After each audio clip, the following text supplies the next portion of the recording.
오늘 아침에 함께 같이 말씀을 나누게 되어서 감사하고, 오늘 이 아침에 하나님의 말씀과 기도로 또 우리의 마음이 뜨거워지고 하나님 앞에 감사할 수 있는 그런 시간이 될 수 있기를 바랍니다.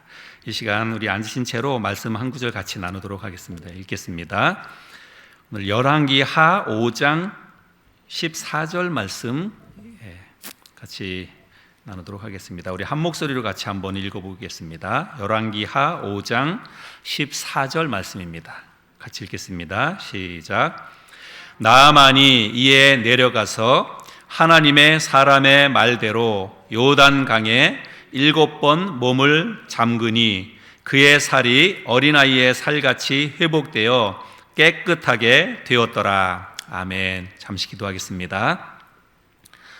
사랑이 많으신 하나님 아버지, 하나님 은혜와 사랑을 감사합니다. 이 아침에 하나님 앞에 나와서 기도하기 위해 이 자리에 모였습니다. 하나님 아버지 축복해 주시고 하나님의 성령께서 말씀과 기도로 우리의 마음이 뜨거워질 수 있는 이 아침이 되도록 축복해 주시옵소서. 감사드리며 사랑이 많으신 예수 그리스도의 이름으로 기도했습니다. 아멘.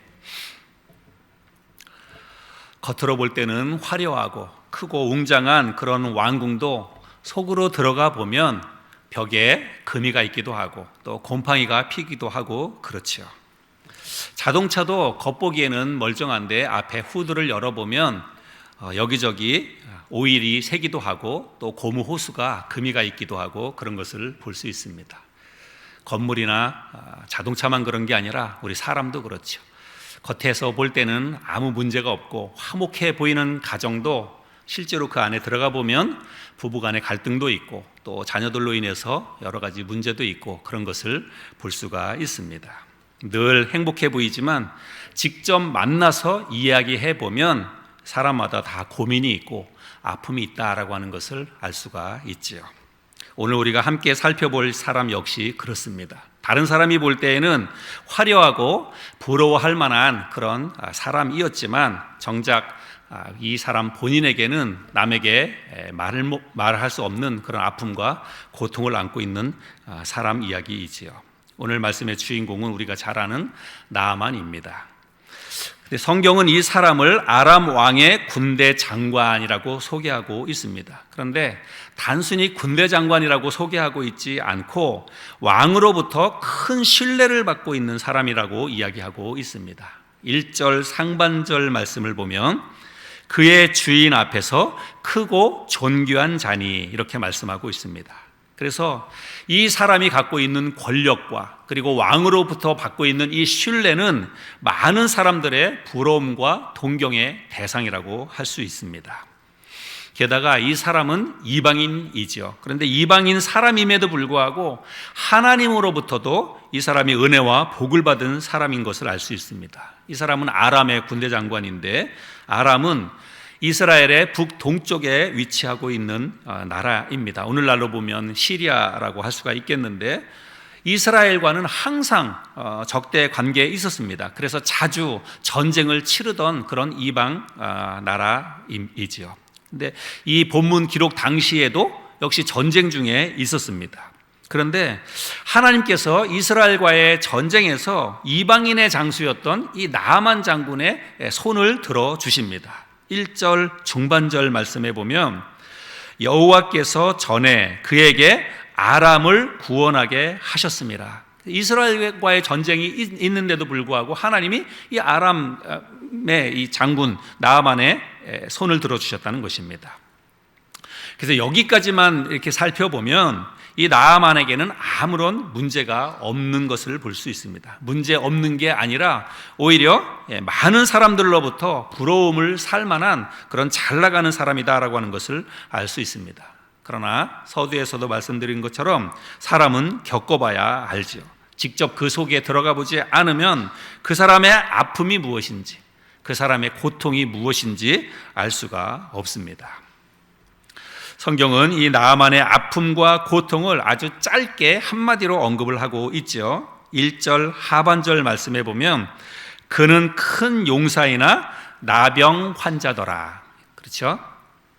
나병 환자더라. 이 짧은 한마디 말씀 속에 그의 비참하고 고달픈 인생이 다 들어 있습니다. 오늘날 우리는 나병 환자를 주위에서 이렇게 흔하게 볼 수 있지 않습니다. 그래서 사실 나병이 얼마나 심각한 질병인지, 얼마나 고통이 심한지 우리가 그런 거를 잘 알 수 없습니다. 저도 사실은 실제로 이렇게 직접 이렇게 본 적은 없습니다. 근데 우리가 직접 보거나 그렇지 않았다 할지라도 이 나병이 얼마나 힘든 병인지에 대해서는 우리가 그래도 나름대로 알고 있다고 생각이 됩니다. 육체적인 고통뿐만이 아니라 타인과 사회로부터 격리되어 있어서 정말 힘들고 외로운 그런 그 생활을 하는 것이 바로 나병 환자들이지요.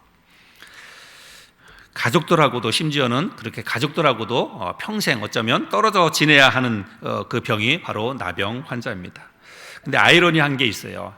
이 나만이라고 하는 사람의 이름의 뜻이 즐거움, 기쁨, 그런 뜻을 가지고 있다고 합니다. 여러분, 나만 장군이 그의 이름의 뜻처럼 즐겁고 행복한 인생을 살았을까요? 그가 군대 장관으로 잘 나가는 그런 사람이었기 때문에 그의 인생이 행복했을까요? 그렇지 않았을 것 같다라고 생각이 됩니다. 근데 다행스러운 것은 뭐냐면 이 나아만 장군이 유대인이 아니라 이방인이라고 하는 사실입니다. 만약에 이 나아만 장군이 유대인이었다면 아마 이 사람은 군대 장관 이 자리에까지 올라가지 못했을 것입니다. 그런데 이방인에게는 유대인들처럼 그렇게 정결 그런 규정이 없잖아요. 그러니까 그나마 그런 게 없기 때문에 이렇게 높은 관직에까지 올라갈 수 있었을 거라고 생각이 됩니다. 또 왕으로부터도 큰 총애를 받는 그런 위치에 있었죠.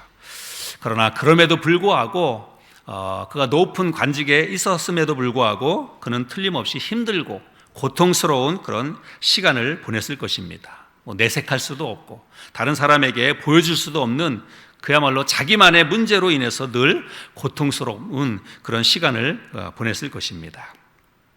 그런데 그런 나아만에게 기회가 찾아오지요. 그야말로 기적과도 같은 그런 기회가 찾아왔습니다. 이스라엘과의 전쟁에서 승리한 후에 한 소녀가 아람으로 포로로 잡혀왔는데 이게 우연인지 혹은 필연인지 하나님의 섭리 가운데 있었다고 생각이 되는데 이 소녀가 나아만 장군의 아내의 수발을 들게 됩니다. 그런데 하루는 이제 자기 안주인에게 그런 얘기를 하는 거죠. 자기가 살고 있었던 그 사마리아에 가면 당신의 주인의 그 나병을 고칠 수 있는 선지자가 있습니다. 이런 이야기를 들려주는 것입니다. 그래서 이제 나아만 장군이 그 이야기를 듣지요. 그 이야기를 들었을 때 얼마나 기뻤겠습니까? 백방으로 이 자기 자신의 질병을 고치기 위해서 아마 모든 노력을 다 했을 것입니다. 그럼에도 불구하고 그야말로 백약이 무효하지요. 낙담과 절망 속에서 그가 힘든 인생을 살았을 것입니다. 그런데 이제 자신을 고칠 수 있는, 자신의 질병을 고칠 수 있는 사람이 있다고 그런 이야기를 하니까 여러분 얼마나 마음에 기대가 되겠습니까? 그 어린 그 포로로 잡혀온 어린 소녀이지만 그 어린 소녀의 말도 철석같이 믿고 싶은 그런 마음이 나아만 장군의 마음속에 들었을 것입니다. 그래서 이제 자신이 섬기고 있던 그 왕에게 그 이야기를 다 들려줍니다. 그랬더니 왕이 그러면 가보라고, 그리고 내가 직접 편지를 써서 그 이스라엘 나라의 왕에게 보내줄 테니까 직접 한번 가보라고 그렇게 이야기를 합니다. 그래서 결국은 나아만 장군이 선물을 바리바리 싸들고 이제 이스라엘 나라로 가게 되죠.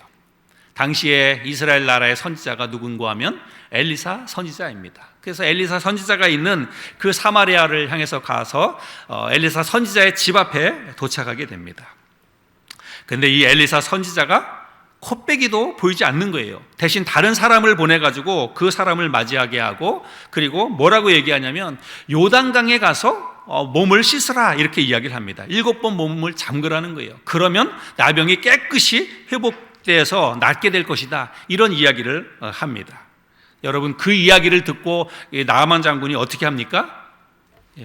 오늘 이 본문 말씀에 보면 우리가 읽지는 않았지만 11절과 12절 말씀에 보면 11절과 12절 말씀을 세번역 성경으로 한번 읽어보겠습니다. 나아만은 이 말을 듣고 화가 나서 발길을 돌렸다. 적어도 엘리사가 직접 나와서 정중히 나를 맞이하고 주 그의 하나님의 이름을 부르며 상처 위에 직접 안수하여 나병을 고쳐 주어야 도리가 아닌가. 다마스커스에 있는 아마나 강이나 바르발 강이 이스라엘에 있는 강물보다 좋지 않다는 말이냐? 강에서 씻으려면 거기에서 씻으면 될 것 아닌가? 우리나라의 강물에서는 씻기지 않기라도 한다는 말이냐? 하고 불평하였다. 그렇게 불평을 하고 나서 나아만은 발길을 돌이켜 분을 참지 못하며 떠나갔다. 여러분, 왜 안 그렇겠습니까? 나아만의 입장에서는 당연한 처사이죠. 이 당시에는 아람이 강대국입니다. 그리고 이스라엘은 아람의 눈치나 살펴야 되는 그런 입장이에요. 그런데 아무리 도움을 청하러 왔다 하더라도 그야말로 대아람의 군대 장관이 그 많은 병사들을 이끌고 여기까지 왔는데 어떻게 선지자라고 하는 사람이 코빼기도 안 비치는 것입니까? 그리고 뭐 나병을 고치러 왔다고 이렇게 하는데 고작 하는 말이 뭐냐면 요단강에 가서 몸을 씻으라는 거예요. 여러분, 이게 뭐 상식적으로 그 나병이 낫는 그런 상식적인 방법이겠습니까? 당시 그 요단강은 또 그렇게 깨끗하고 맑은 강도 아니었던 것 같아요. 이 나아만 장군의 말에 의하면 그렇게 그 몸을 씻어서 강물에 들어가서 몸을 씻어서 나을 것 같으면 내가 있는 그 아람에 있는 그 좋은 강들이 많이 있고 거기 가서 씻으면 더 잘 나을 것 같은데 그 요단강에 가서 씻으라고 하냐? 이렇게 이야기를 하는 거죠. 그리고 화를 내면서 이제 다시 왔던 곳으로 되돌아가려고 했다, 이렇게 이야기를 하고 있습니다.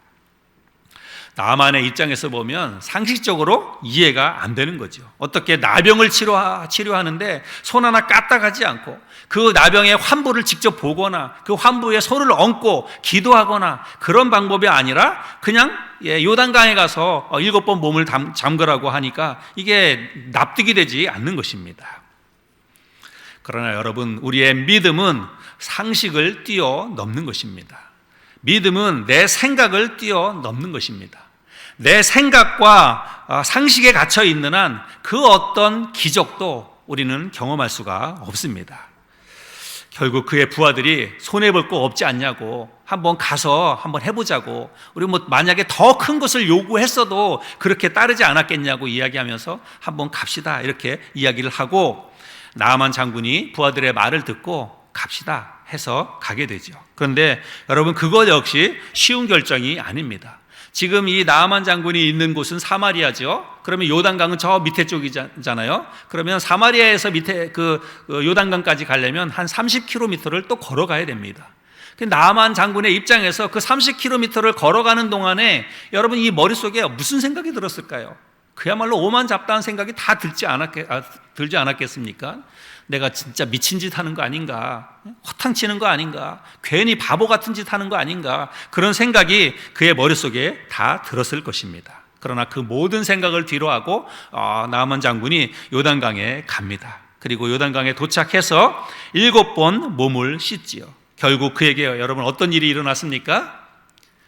오늘 본문 말씀인데 14절 말씀을 우리 다시 같이 한번 읽어보도록 하겠습니다. 14절. 나아만이 이에 내려가서 하나님의 사람의 말대로 요단강에 7번 몸을 잠그니 그의 살이 어린아이의 살같이 회복되어 깨끗하게 되었더라. 아멘. 그의 살이 어린아이의 살같이 회복되어 깨끗하게 되었다라고 말하고 있습니다. 여러분, 어린아이의 살 아시죠? 나병이 어린아이의 살같이 그렇게 깨끗하게 회복되었다라고 말씀하고 있습니다. 얼마나 기뻤겠습니까? 얼마나 여러분 감동적인 그런 이야기입니까?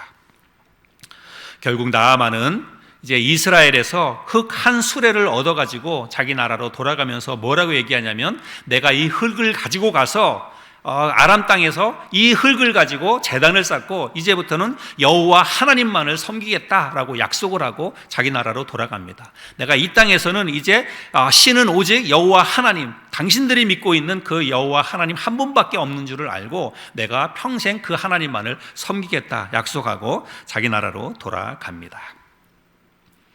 하나님께서 나병으로 고통과 절망의 삶을 살고 있던 이 이방의 군대 장관 나아만에게 회복의 은혜를 베풀어 주셨죠.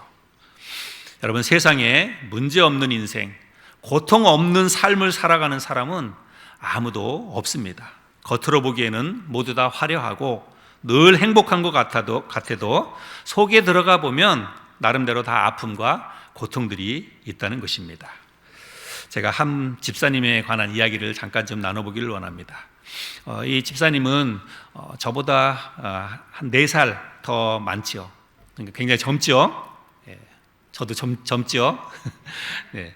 이분은 분당 우리 교회에 지금 출석하고 있는 그 집사님이신데, 또 거기서 학생들을 가르치는 학생부 교사로도 헌신하고 있습니다. 근데 이분이 한 5, 6년 전에 우리 교회 새벽 기도를 나오셨어요. 처음에 이제 아내와 함께 새벽 기도를 나와서 한동안 같이 새벽 예배를 드렸습니다. 그렇게 해서 새벽 예배를 좀 한참 드리다 보니까 이제 조금 친해졌어요. 그래서 같이 이야기도 나누고 그렇게 하게 됐는데, 어느 날 이분이 자기 이야기를 하는 것입니다. 근데 자기가 우리 교회 새벽 예배 나오게 된 이유가 뭐냐면, 우울증 때문에 너무 힘들어서 새벽에 기도하기 위해서 나왔다는 거예요.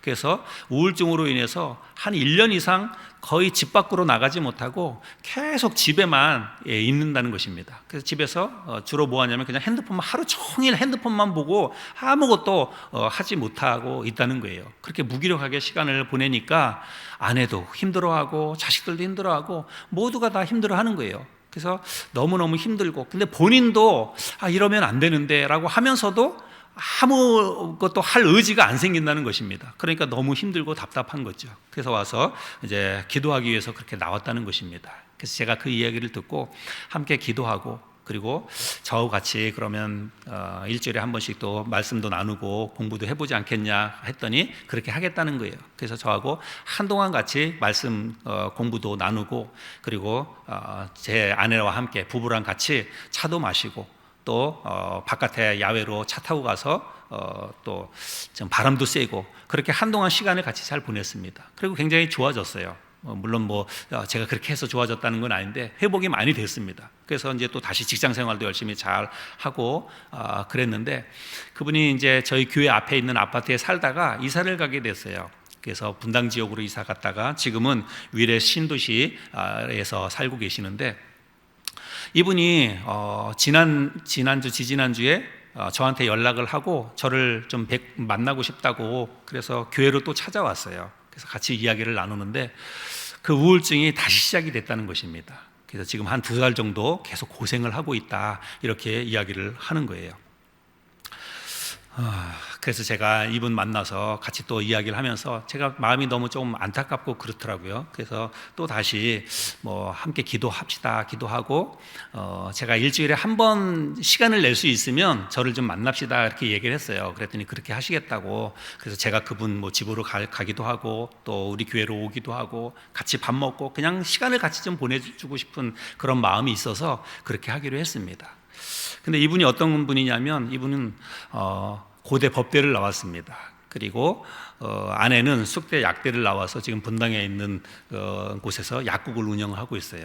그리고 자녀가 둘 있는데 저희랑 비슷합니다. 우리 유리 다울이랑 비슷해요. 나이가 거의 아이들이.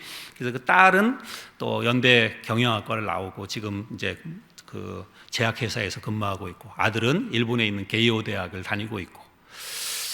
근데 이분이 이제 최근까지만 하면 그 고대 법대에서 요번에 그 정세균 그 국무총리가 대통령 후보로 나왔다가 나중에 중도 사퇴했는데, 대통령 후보로 나왔을 때 그분을 이렇게 뒤에서 후원하는 그런 이제 후원의 그런 데에서 아마 정책을 맡았어요. 주로 이제 고대 동문들 대상으로 해가지고 전국을 다니면서 그런 선거 운동 뒤에서 그런 일들을 활발하게 하고 그랬습니다. 그런데 이제 최근에는 우울증 때문에 집 밖으로 한 발짝도 못 나간다고 이야기를 하는 것입니다. 여러분, 겉으로 볼 때는 정말 남부를 게 없지요. 좋은 그런 환경 속에서 자랐고, 또 잘 지내는 그런 분이었는데, 근데 여러분 사실은 모르잖아요. 그렇죠? 그 속에 그런 아픔과 그런 남에게 이야기하지 못하는 그런 고통스러운 시간을 보내는 것을 여러분 누가 알겠습니까? 근데 사실은 들어가 보면 다 이런저런 아픔과 고통들이 있는 것을 보게 됩니다. 찬양 사역자 박정호 씨가 부른 찬양 당신만은 못해요. 여러분 그 찬양 아시는지 모르겠습니다. 웃고 있는 모습이 행복한 것 같아도 마음속에 걱정은 참 많을 거예요. 그렇죠. 우리가 겉에서 볼 때는 웃고 있는 것 같고 행복한 것 같아도 여러분 마음속에 있는 고통을 누가 알아주겠습니까? 나름대로 그런 것들을 다 안고 우리가 살아간다고 생각이 됩니다. 근데 여러분 우리에게는 희망이 있지요. 그렇죠? 왜 우리에게 희망이 있습니까? 하나님께서 우리의 고통과 우리의 아픔을 외면하지 않으시기 때문입니다. 하나님은 죄와 사망으로 영원한 형벌과 영원한 멸망을 향해서 가고 있던 우리들을 위해서 당신의 독생자인 예수 그리스도를 이 땅에 보내주셨죠. 그리고 예수 그리스도께서는 십자가의 죽음과 부활을 통해서 우리를 죄와 사망에서 건져내 주셨습니다. 여러분 그 은혜 하나만 생각해도 평생 우리가 하나님 앞에 감사하며 살아갈 수가 있지요. 평생 그 은혜 하나 붙잡고도 정말 행복한 인생을 살아갈 수 있습니다. 근데 하나님의 은혜는 거기서 끝나지 않잖아요. 하나님의 은혜는 계속해서 우리의 삶 가운데 지금도 끊임없이 우리를 돌보시고 우리를 붙잡고 계신다고 하는 것입니다. 지금도 하나님은 끊임없이 우리를 살피시고 우리의 아픔과 우리의 고통에 귀를 기울여 주시는 분이 우리 아버지 하나님 아닙니까? 그래서 다윗은 시편 40편에서 이렇게 고백을 합니다. 시편 40편 1절 2절 말씀해 보면 내가 여호와를 기다리고 기다렸더니 귀를 기울이사 나의 부르짖음을 들으셨도다. 나를 기가 막힐 웅덩이와 수렁에서 끌어올리시고 내 발을 반석 위에 두사 내 걸음을 견고하게 하셨도다. 우리의 아픔과 고통이 나만처럼 건강에 관한 것일 수도 있고 혹은 인간 관계에서 오는 상처와 갈등에 관한 것일 수도 있습니다. 또 코로나로 인해서 생긴 경제적인 어려움이나 신앙생활의 위기가 우리의 문제일 수도 있습니다. 그러나 우리의 문제가 무엇이든 우리의 아픔과 고통이 무엇이든 하나님이 나만의 나병을 깨끗이 회복시켜 주셨던 것처럼 우리의 문제도 우리의 아픔도 하나님께서 그렇게 깨끗하게 회복시켜 주실 것입니다. 여기저기 짓무르고 터진 상처들을 싸매 주셔서 마치 어린아이의 살같이 깨끗하고 부드러운 그런 것으로 회복시켜 주시리라고 믿습니다. 그런 회복의 은혜가 새삼교회 위에 그리고 여러분의 가정과 여러분의 믿음 위에 풍성하게 임하기를 바랍니다. 근데 여러분 우리가 이런 회복의 은혜를 경험하기 위해서는 나아만 장군처럼 비록 상황이 우리의 마음에 들지 않더라도 내 생각과 내 상식으로는 도저히 이해가 되지 않더라도 뭐 해야 되냐면 끝까지 하나님을 신뢰하고 하나님의 말씀에 하나님의 뜻에 순종해야 한다는 것입니다. 여러분 회복의 은혜는 그럴 때 주어지는 것입니다. 하나님의 말씀에 순종할 때, 하나님의 뜻에 순종할 때 내 생각과 내 경험과 내 상식과 이런 모든 것들을 다 내려놓고 하나님 붙잡고 하나님께서 회복시켜 주실 것이라고 하는 그런 믿음으로 순종하며 나아갈 때 이런 회복의 은혜가 주어지게 된다고 믿습니다. 여러분 지난 2년 동안 코로나로 인해서 많이 힘들고 어려우셨을 거라고 생각이 됩니다. 교회도 그렇고 가정도 그렇고 또 우리가 몸담고 있는 직장, 사업체도 그렇고 정말 힘들고 어려운 시간들을 우리가 보냈습니다. 그래서 저는 지금 우리에게 가장 필요한 것이 바로 하나님이 베풀어 주시는 이 회복의 은혜가 아닌가 이런 생각이 들었습니다. 우리 삶의 모든 영역이 마치 어린아이의 살같이 깨끗하게 회복되는 은혜가 지금 그 무엇보다도 절실하게 필요한 때라고 생각이 됩니다. 우리의 마음속에 여러 가지 근심과 걱정과 염려가 있겠지만 내 생각과 내 경험과 내 상식을 내려놓고 순수한 마음과 순수한 믿음으로 하나님이 도와주시고 하나님이 깨끗하게 회복시켜 주실 것이라고 하는 믿음으로 하나님의 말씀과 뜻에 순종하며 살아가는 저와 여러분의 삶이 될 수 있기를 바랍니다. 그렇게 살아갈 때 하나님께서 넘치는 은혜로 또 큰 축복으로 우리의 삶의 모든 영역을 다스려 주시고 축복해 주셔서 어린아이의 살같이 회복되는 그런 은혜로 함께해 주실 줄을 믿습니다. 기도하겠습니다. 사랑이 많으신 하나님 아버지, 하나님의 은혜와 사랑을 감사합니다. 오늘 이 아침에 귀한 하나님의 말씀을 통해서 또 하나님이 어떠한 분이신지, 하나님께서 우리의 삶 가운데 어떻게 역사해 주시는지 귀한 말씀으로 인도해 주셔서 감사합니다. 하나님 아버지, 나아만 장군이 겉으로 볼 때는 화려하고 또 다른 사람이 볼 때 부러워할 만한 그런 환경 가운데 있었지만 참 남에게 이야기하지 못하는 아픔이 그의 삶 가운데 있었습니다. 그러나 그런 나아만을 하나님께서 외면하지 아니하시고 그를 회복시켜 주신 것을 보게 됩니다. 하나님 아버지, 이런 회복의 은혜가 우리에게 간절히 필요합니다. 하나님께서 참 우리의 삶 가운데 함께해 주셔서 이런 회복의 은혜를 경험하는 우리들이 될 수 있도록 인도하여 주시옵소서. 하나님 아버지, 특별히 코로나로 인해서 우리가 지난 2년 이상 정말 힘들고 어려운 시간들을 보냈고 지금도 여전히 힘들고 어려운 환경 가운데 있습니다. 우리가 이런 어려운 환경들을 보내면서 우리의 마음속에 낙담이 되고 좌절이 되고 절망이 됩니다. 어떻게 다시 예전으로 돌아갈까? 어떻게 다시 회복될 수 있을까? 우리의 마음속에 그런 생각이 불쑥불쑥 들기도 합니다.